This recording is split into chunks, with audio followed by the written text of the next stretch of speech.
Passons aux bissectrices. Alors déjà, qu'est-ce que la bissectrice d'un angle? On va tracer un petit angle.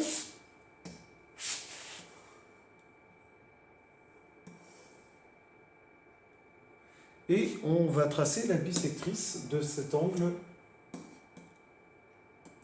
Par exemple, angle 1. Comment faire? Une nouvelle fois, votre meilleur ami, c'est votre compas. Je prends donc un compas. Je pointe le centre, du moins le pic du compas, la pointe sur le sommet. Je prends un écart quelconque, pas la peine de prendre trop grand, et je trace un arc de cercle. Cet arc de cercle coupe mon angle en 2 points. Je vais repartir de ces 2 points. Soit je garde le même écart, soit je change, à vous de voir. Et je vais tracer un arc de cercle au milieu de l'angle, en face du sommet. Je garde le même écart et je vais faire la même chose à partir de l'autre point. J'obtiens une intersection et c'est cette intersection que vous allez relier maintenant au sommet de votre angle.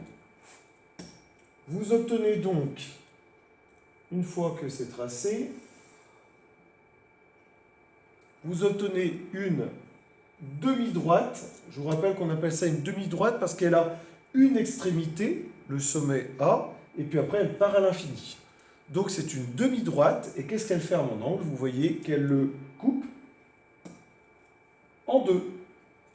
Elle le coupe en 2 parties égales. Donc je peux mettre un système de cotes pour bien dire qu'elle a coupé en 2 mon angle. Voilà ce qu'est une bissectrice. Donc maintenant, ce que nous allons faire, c'est comme tout à l'heure pour la médiatrice, nous allons tracer un triangle et nous allons tracer les 3 bissectrices de ce triangle.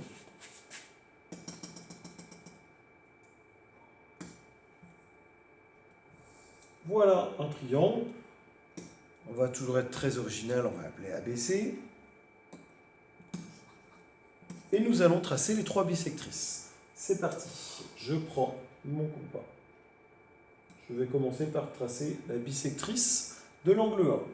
Je prends un écart quelconque, je trace, je repars des 2 points que je viens de trouver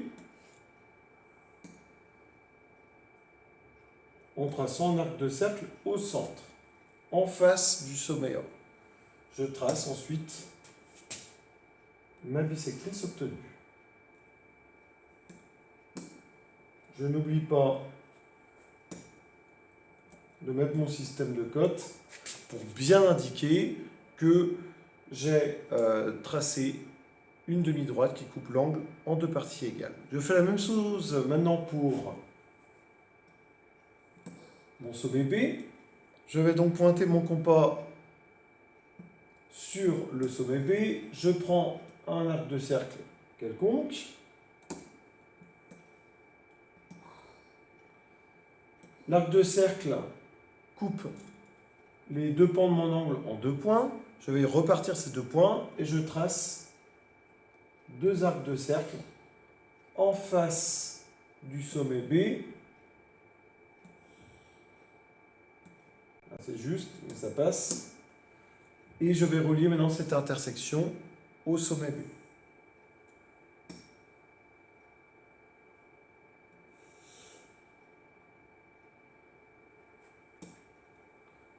Alors voilà, il faut savoir que là, il va falloir être précis. Souvent, je vous le dis honnêtement, quand je le fais devant les apprentis, des fois, j'ai manqué un peu de précision avec ce tableau-là, et ce qui fait qu'elles ne sont pas super concurrentes toujours mes bissectrices. Donc on va, verdict, on va tout de suite le savoir, puisqu'il me reste une dernière bissectrice à faire, la bissectrice de l'angle C. Je commence par tracer un arc de cercle, il coupe en 2 points mon angle, les 2 points de mon angle. Je vais partir de ces 2 points en pointant mon compas et je trace un arc de cercle en face du sommet C. J'effectue la même chose de l'autre côté. J'obtiens une intersection et cette intersection, je relie maintenant au sommet de départ.